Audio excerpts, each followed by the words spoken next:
Welcome to the Women in Wealth podcast, brought to you by Regina McCann HESS, a certified financial planner with over 2 decades of experience.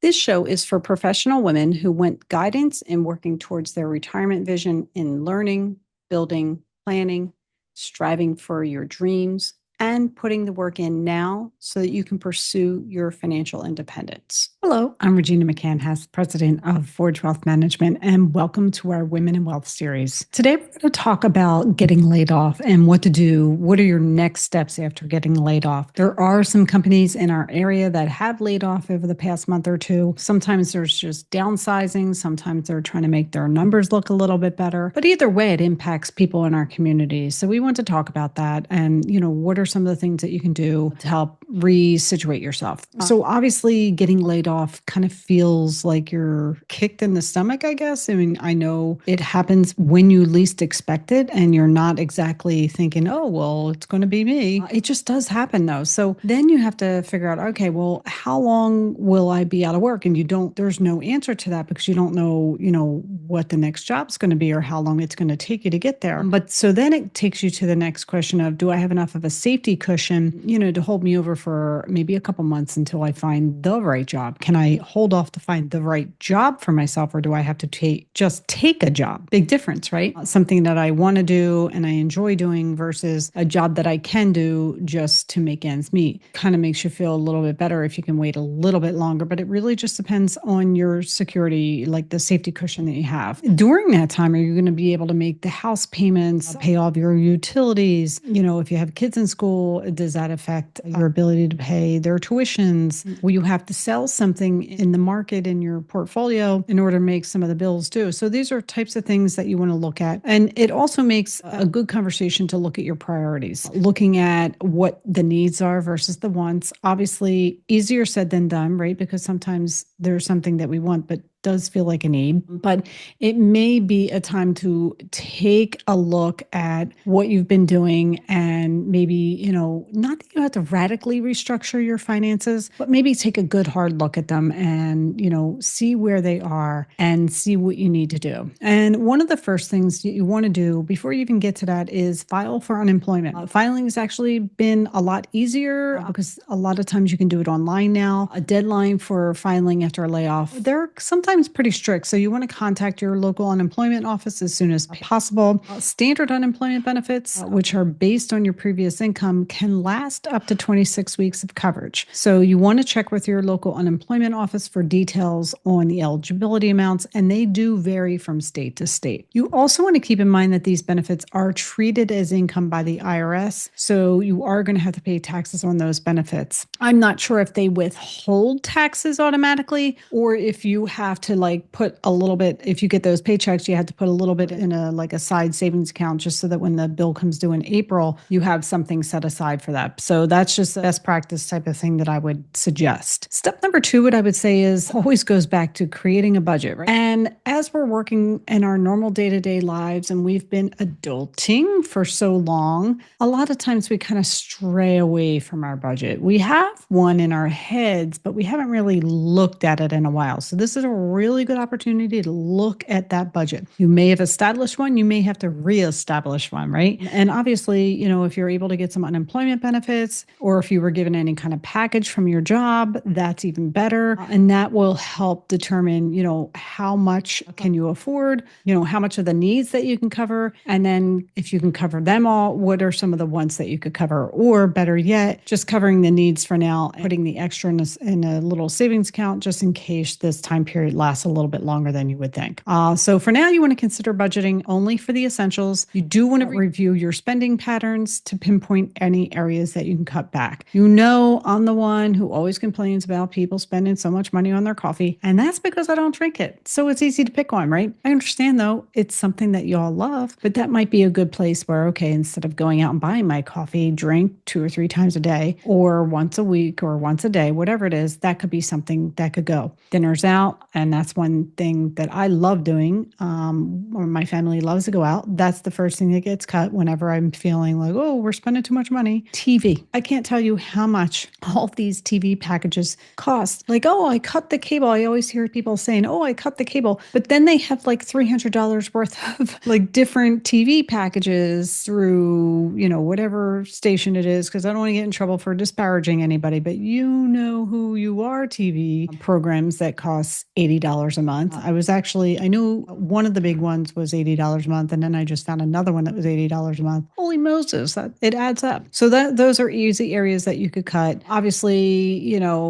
if you were planning on taking a trip or, something like that, you could cancel that. It's no fun, but, just for the time being, then you just reschedule them. So you just postpone it or something like that. So those are the discretionary spending that you want to eliminate. Also, we're thinking, okay, well, we're going to eat at home. We're going to make more of our meals. That's going to save us money. And it will. But also maybe sometimes the choice of supermarkets too. Some of the supermarkets are really expensive. So if you're in that type of situation, you may just want to consider also changing the supermarkets until you get your legs back under you a little bit. So you want to kind of go through that. If this is something that you haven't done in ages and you need some help, that is okay. The best athletes have a coach, right? So if you can afford a budgeting coach to just kind of, one or two meetings to get you up and running, might be money well spent, because it may help you save some money in the long run by, helping you guide you to kind of better decisions on your budget. Okay. Third thing is that you may have to shop for health insurance. So health insurance obviously is extremely expensive, and it is not considered as a discretionary cost. A health crisis can be financially devastating when you have insurance and when you don't have insurance. My husband always says that everyone's like one bad health event away from bankruptcy, and he's not kidding. Cost and health insurance is very expensive in our country. Granted, we have very good healthcare. It's just expensive. So if you are married and your spouse has health insurance through their employer, this is considered a life event and you can go on to their plan. Otherwise, you may be able to COBRA that insurance. I believe that's for up to 18 months that you could COBRA that. It just depends on why you're going on COBRA. So I really shouldn't even say the amount of months, but I'm pretty sure it's 18 months. And obviously, you're responsible for 100% of the cost of that COBRA insurance. So it gets expensive. Obviously, the other thing that you can take a look at is the marketplace. Well, that's in Pennsylvania. I don't know what they call it everywhere else. I think it's called the marketplace all over. It's also known as Obamacare, or you could work with somebody to try and get a health insurance plan for your family if neither one of you works for a company. Hopefully this is just a couple months long. You get back up and running with the right job and you have insurance pretty quickly. So maybe COBRA is the better answer for the short term if your spouse does not have health insurance that you can go on to. So the other thing that you may want to do is to contact your creditors, because there might be some times where you're having a hard time making the bills. If you get laid off, it may take a while for, even though you're signing up for unemployment, it may take a week or two or a couple of weeks for that to kind of kick in. And if you don't have like a little nest egg, you may want to just reach out to them and say, hey, I just want to let you know, I just got laid off. I have no income. Can you help me out with my payments, or, give me a grace period or something like that? You'd be surprised. Sometimes they're actually pretty good. And then, making the attempt to make the payments is also helpful. Like if maybe you can't make the full payment, maybe there's a portion of the payment that you can make. Obviously, talking with the company that you're paying those partial payments to and see if they could help you out while you're going through this. So that's one of the things that you can do. Obviously, credit card is another problem here. You don't want to pile up a lot on credit cards because sometimes their interest rates are 25 to 30%. And as much as you can, avoid just paying the minimum payments, because that is just creating a big monster problem down the road. Easier said than done, right? Easier said than done. I mean, everybody has a life event where they have no choice and you do what you got to do to survive. So if that does happen and you are in that situation, you do what you do. And then once you're on the other side of this, you make it your priority to get that paid off. And that's also something that you can talk to a budget person about. I have a great budget person that I work with, and I think she does really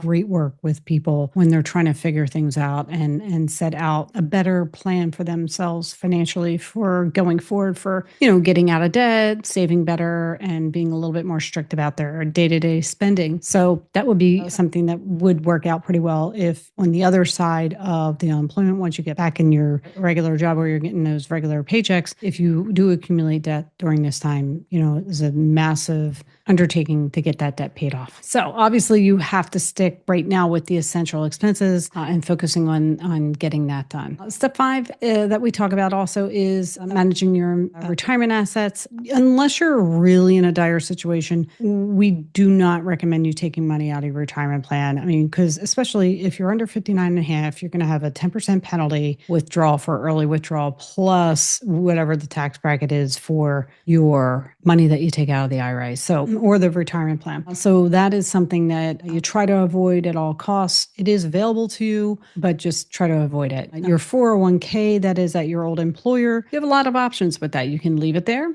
You can roll it to your IRA. You can wait till you get your new job and you can roll it there. A direct rollover, we call it a direct rollover. It's kind of like a transfer. But if you do it directly, whether or not it's to your IRA or to the new 401k, it will not trigger any kind of tax penalties or anything like that. You just have to do it the right way. You have to work with a professional and make sure it gets done the right way. And if they send you a check, the check needs to be payable to the retirement plan or the IRA, because if that check is made payable to you, that's a big tax consequence. That is a 20% withholding usually off the top. Even if you deposit that check, they've withheld 20%. So now you have to come up with that 20% to deposit. So you just got to be very, very careful about how you do that. That's what we're going to say about that. We're not going to go too deep there because we can go down a bunch of rabbit holes. And so that's what we're talking about there. Obviously, there's a lot of advantages and disadvantages to an IRA rollover, depending on the investment options, the services, the fees, the expenses, the withdrawal options. When you get older, you have required minimum distributions. And then, of course, there's the whole tax treatment that goes along with that. But obviously, every single one of you have your own unique financial needs. You have your own retirement goals. Even if you're in a marriage, you may have different retirement goals than your spouse or your partner. So you want to make sure that at least you're discussing those plans. And even if they're different, and that's okay if they're different, we just,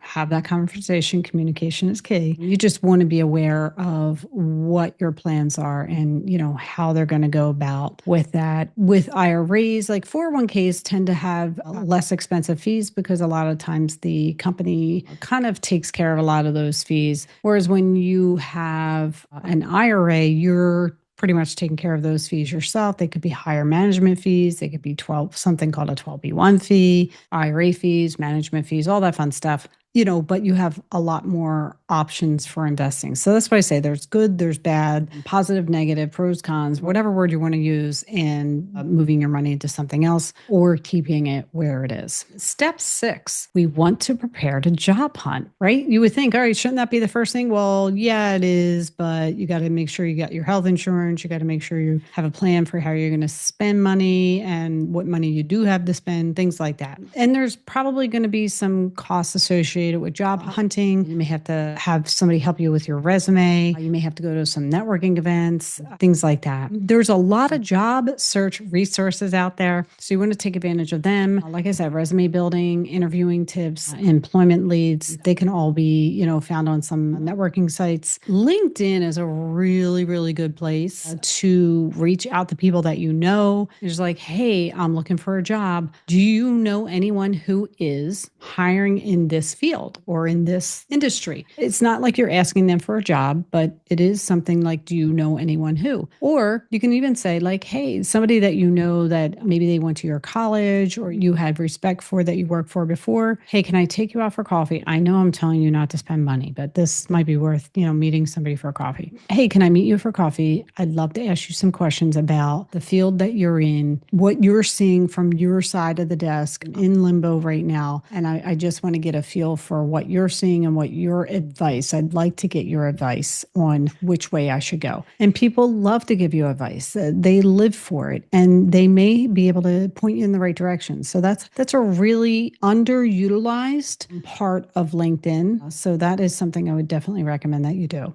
You can also post your resume on LinkedIn too. Now, I know there are some job search items within LinkedIn. So, that could be something that you look into. And then also, in case you're kind of waiting for the better job or the job that's better for you, you could consider taking some consulting work or some part-time work while you're looking for the longer term right situation for you. Because any little extra income is good, although it will decrease the amount of unemployment you can collect. So you obviously want to be careful about that. But also sometimes a part-time job could lead to a full-time job. So I always tell my kids when they do those internships, those are job interviews. So you never know. So there's a couple of resources here. One of them is makinghomeaffordable.gov, and that is a U.S. Department of Treasury program for individuals and families struggling with mortgage payments. So that's one. And then healthinsurance.org, that offers free tools and information to help you research health insurance options. And it does also talk about COBRA coverage and, of course, some private insurance choices as well. But, that is something that's hard with the health insurance. It's almost like that is the one reason why you may take a job that you don't really like is because you need the health insurance. Nobody can afford not to have health insurance. Okay. So let's talk about our key points today. You want to work closely with your financial advisor to establish or a budget person, even to establish some spending priorities and determine the best options for managing your retirement assets. You also want to apply for unemployment benefits immediately. There are some strict deadlines on that, so you don't want to miss them. You also do not want to let your health insurance lap because, God forbid, a health crisis happens and then we're really up a creek without a paddle, so to speak. So we don't want to jeopardize your financial stability even further for something like that. You also want to consider deferring some debt payments or at least decreasing them until your situation stabilizes. And that is after you communicate with them. A lot of creditors are willing to revise or maybe even suspend some payment plans temporarily while you work. And again, it goes back to communicating with them and letting them what's going on, developing a plan with them, not just like all of a sudden I stop paying the payments or, cut the payments in half or something like that. That doesn't fly too well. But again, try to network, try to LinkedIn. LinkedIn can be your friend. And then obviously the budgeting is really, really important here. Things that a lot of times we think are necessities. When you go through something like that, they become pretty clear that they're not. And I know a good experience or example of that was during COVID when the world shut down and we couldn't go out to dinner and we couldn't go buy the coffee. And, in my house, it was like, okay, I really want to go out to dinner. You can't. Guess what? It's not a necessity. The restaurants are closed. Those are easy things to kind of look at. Like, well, if I didn't have money, would I still need it? If I only had this much money, what do I have to spend it on? Like, okay, well, I need to feed my family, and the cheapest way to do that is to go to the supermarket and get food there, and so on and so forth. You get the idea. Beating a dead drum here. But LinkedIn is your friend. That is my action item today. LinkedIn is your friend. Go explore it. Reach out to some people. Ask them to have coffee, and ask them, or even can you call them and ask them for their advice? So every little bit helps. Okay. All right. Good luck out there. Again, this is Regina McCann HESS, president of Forge Wealth Management. My website is forgewealth.com, and I am on LinkedIn at Regina McCann HESS, Facebook, Instagram, and YouTube at Forge Wealth. Go make it a great day. Thank you for joining me for this episode of the Women in Wealth podcast. You can watch the Founders video I created for you to learn more about me and how I can guide you towards your financial independence at www.forgewealth.com. The information in this podcast is educational and general in nature and does not take into consideration the listener's personal circumstances. Therefore, it is not intended to be a substitute for specific, individualized financial, legal, or tax advice. To determine which strategies or investments may be suitable for you, consult the appropriate qualified professional prior to making a final decision. Securities are offered through LPL Financial, member FINRA, and SIPC. Investment advice offered through Private Advisor Group, a registered investment advisor. Private Advisor Group and Forge Wealth Management are separate entities from the LPL Financial. Our show guests and their companies are not affiliated with nor endorsed by LPL Financial, Private Advisor Group, or Forge Wealth Management.